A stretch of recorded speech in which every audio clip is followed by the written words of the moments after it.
Sissy G S 4, First Rehearsal. My first rehearsal as Gillian was held after school on Monday the following week.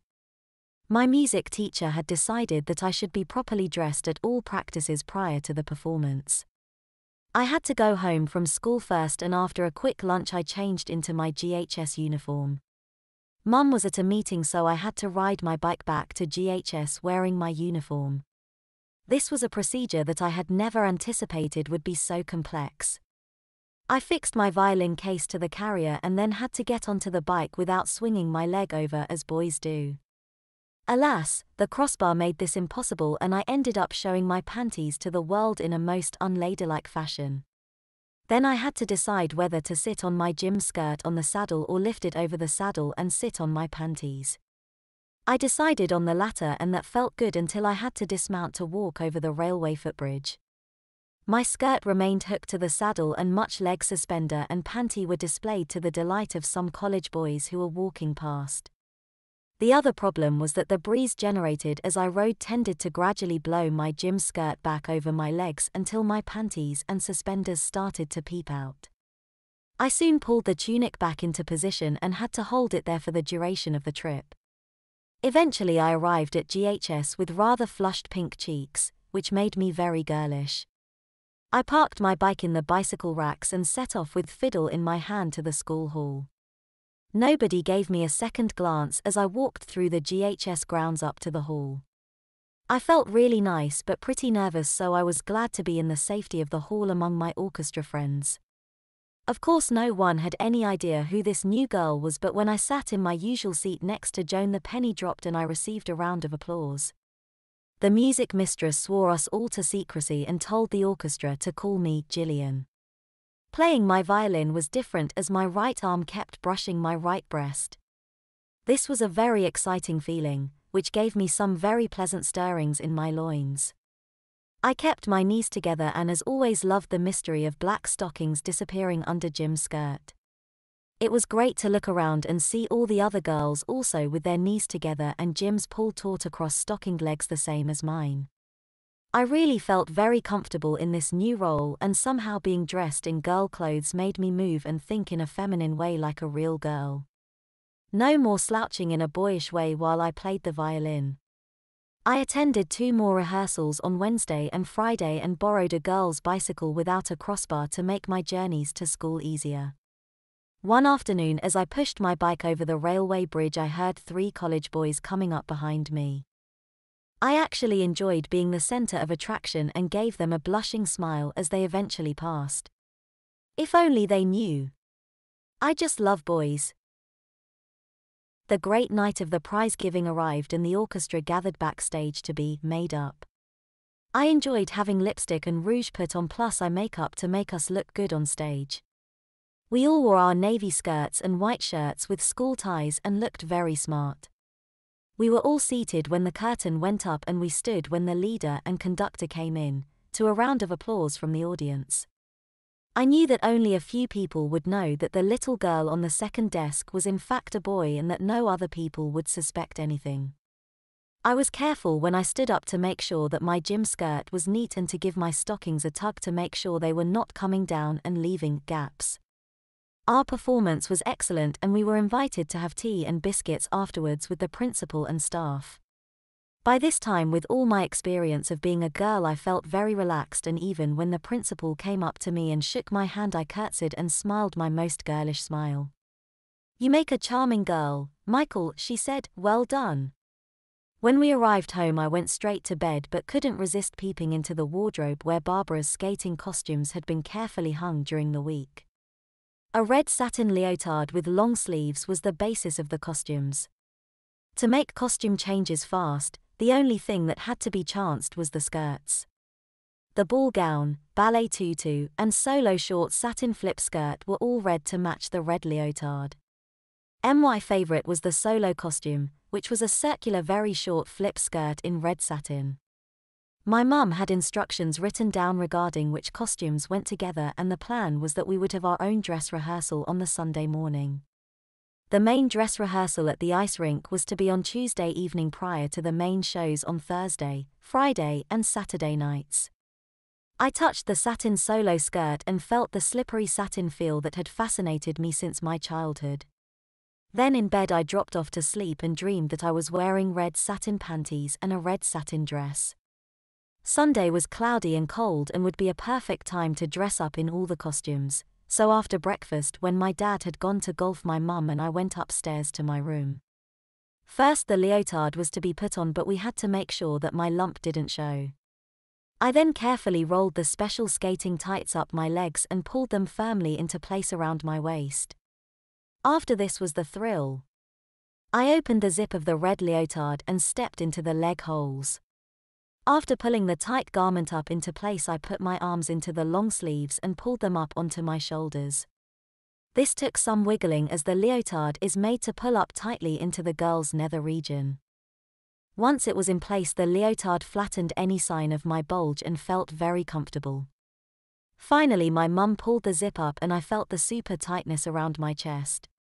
This reminded me we had forgotten to put on my bra and breast inserts. We soon fixed that and I was able to look at myself in the big mirror. I looked stunning in the shiny satin and was able to bend and move without difficulty because of the leotard's ability to stretch.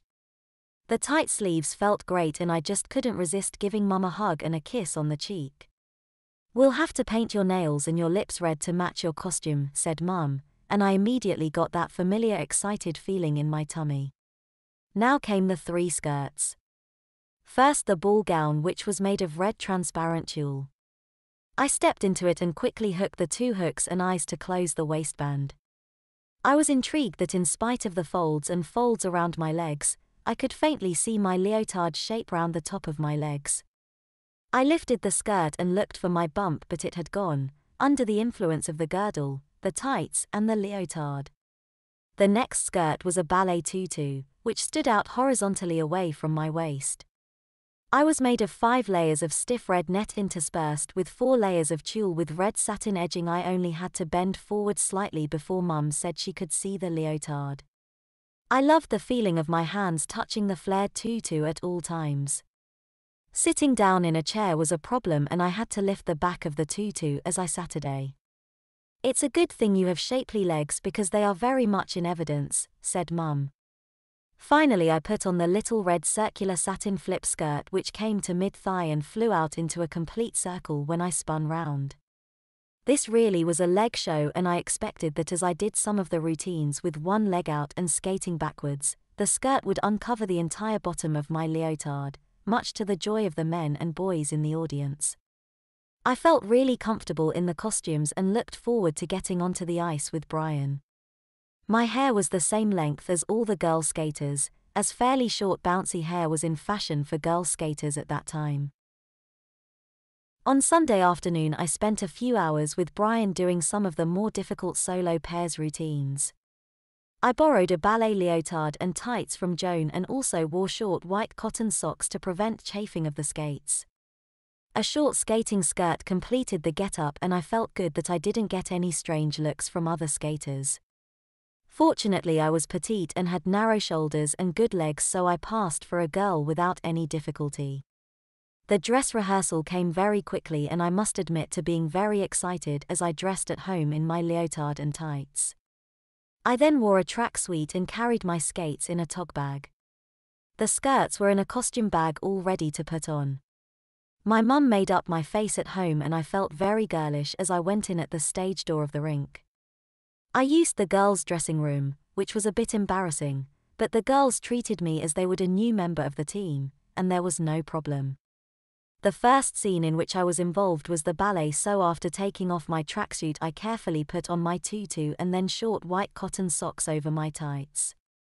My white girl skates went on very easily and I carefully did up the hooks and pulled them tight until my ankles were securely supported. The routine went well and I was relieved that I didn't have to lead the troupe as Barbara had done. The producer selected a very experienced girl to lead. Next came the duet with Brian and I quickly took off the tutu and put on my sexy flip skirt. The swing jazz music started and we shot onto the ice at a great speed. As expected, whenever I skated fast the wind blew my skirt up round my waist, showing my leotard and that neat V of red satin going down between my legs. Skating backwards also lifted the skirt to show my cute bum, which received a chorus of whistles. I really felt good, and when we ended the routine with a kiss I fell even deeper in love with Brian. Finally I changed into my lovely ball gown and enjoyed waltzing around in the groups, and when we did the Congo, I had to hold onto the boy in front of me and I had a boy behind holding my waist. This long snake went fast round the rink and everyone clapped madly as it was very attractive. After Cinderella had been found and the glass slipper put onto her foot, she did a dance with the prince and everyone lived happily ever after. So ended the rehearsal on the epic Tuesday. That night I slept well and dreamed about Brian and Joan, my very special friends. I would now have to wait until Thursday for the first night. It was strange what a difference a full house made. The general atmosphere of expectation and excitement was infectious, and I found my hands shaking as I put on my tutu for the ballet scene. The first night went very well and once again our duet was very popular. I found that I became completely absorbed in the swing jive and moved in a perfectly girlish way, spinning backwards and forwards while Brian held my hand. At one stage he lifted me right up above his head as we spun, and when I came down I went head first and was completely upside down for a few seconds so that my skirt fell round my tummy and really gave everyone a good look at my fanny. Lots of cheering burst out and I felt really great. All 3 shows went well and I found that I wore the costumes as if there was nothing strange about my wearing them. I simply felt like a girl and it was natural for me to wear these clothes. I did wonder how I would ever go back to normal without being able to look forward to wearing girls' clothes. My lovely costumes went back to their rightful owners with the exception of my school uniform and underwear, which remained safely in my cupboard. I continued attending the orchestra practices each Monday afternoon, but of course in my own boys' school uniform. I kept thinking about the fun it had been to wear the girls' uniform and felt so sad that the chances of it happening again were fairly remote. Some weeks passed and then one Monday at orchestra our music teacher announced that it had been decided that the orchestra would accompany the GHS school choir at the Christmas carol service in December. All heads turned round and all eyes fixed on me. "Don't worry, Gillian, you will be included," said the teacher with a smile. I blushed crimson and felt such a surge of excitement in my tummy at this news. Of course a certain person started getting stiff, so I placed my violin on my lap to hide any bulges. We were all given a pack of the carol scores that had to be practiced and also a sealed envelope to give to our mothers. When the practice was finished I rode home on my bike as fast as I could to give the letter to my mum, as I was very curious to see what I had in store for me. As usual I had to cross the footbridge pushing my bike, and as it happened there were 2 GHS girls in front of me. I of course slowed down so that I could keep behind them and admire their black stockings and the occasional flash of panties. Oh! How I envied them. My mum gave me a cup of tea and a peck on the cheek and then read the letter. Her smile got bigger and bigger as she read, so that I was beside myself with curiosity, wondering what it was all about. "The orchestra is playing at the carol service," said my mum. "I know that," said I rudely. "You don't know everything, do you, smart pants?" said Mum. "For instance, do you know that you will be dressed as angels? And that you will be wearing white satin dresses? And that you will have tinsel in your hair?" My heart leaped and I felt all shaky as my imagination went wild. "You will also wear white stockings and soft silver ballet pumps, and of course we mustn't forget the satin bra, panties and slip," said my mum with glee. She really did love dressing me in girls' clothes. The clothes for the carols had to be made up by the dressmaker, Mrs. Green, who was still going strong, so on Saturday morning I was whisked off to be measured up. That really took me back 6 years to when Mrs. Green dressed me for the Wool Queen Pageboy adventure. Mrs. Green had the pattern for the dress, which was straight down from the waist to the ground and fairly slim-fitting. "You won't be able to run about in this dress, my lad," said Mrs. Green. "You'll have to hobble like an elegant lady." We would have to return the following Saturday for a fitting and then after a few days to take delivery of this gorgeous creation. As we left, Mum said, "Please allow for budding breasts." Mrs. Green nodded but looked a little confused. My arms had been measured, so I assumed that I would have long sleeves like a bride's dress or perhaps a bridesmaid's dress. I had always envied bridesmaids and flower girls that I had seen at weddings. The following Saturday, bright and early, we set off for Mrs. Green's house. I was in my long trousers, but I was wearing white satin panties, white stockings with a suspender belt, a white satin bra and 2 breast forms so that the fitting could be properly done. I really enjoyed walking with my mum and looking outwardly like a boy but with the exciting feel of the girly undies underneath. The dress and full-length slip were complete except for the bottom hems, so I took off my jersey, shirt, trousers, and shoes much to the amusement of Mrs. Green. I just blushed prettily and slipped on the slip. It is obvious why it is called a slip, it just slips on so easily until the straps on your shoulders are holding it up. My breasts jutted out into the satin of the slip and looked very feminine, but when the dress was slipped over my head, the front of the dress was neatly shaped over each of my breasts. The short zip was pulled up at the back of my neck, pulling the lace collar around my neck, and the satin sash was tied in a bow at the back of my waist. The sleeves were the right lengths and the cuffs were snugly closed with elastic around my wrists. I now put on the soft flat pumps and had to hitch up my skirts so that I could climb onto the table. This maneuver was so that Mrs. Green could pin the hems at the right length. I obediently turned round slowly so she could insert the pins. At last all was done and she said, "My, but you are such a sweet little girl." I just loved that. Back on the floor, a garland of flowers was placed on my head and I was allowed to look in the full-length mirror. That was exciting, but walking was even more so. The slip and dress allowed only small pretty steps and it all felt absolutely super. I really wanted to cry. I felt so excited and pretty and thought how amazingly powerful the effect of clothing is on one's emotions. Later that week, a box containing the dress, slip and garland, all wrapped in white tissue paper, arrived at the house. In the evening, Mum suggested that I try the clothes on just to make sure that they fitted.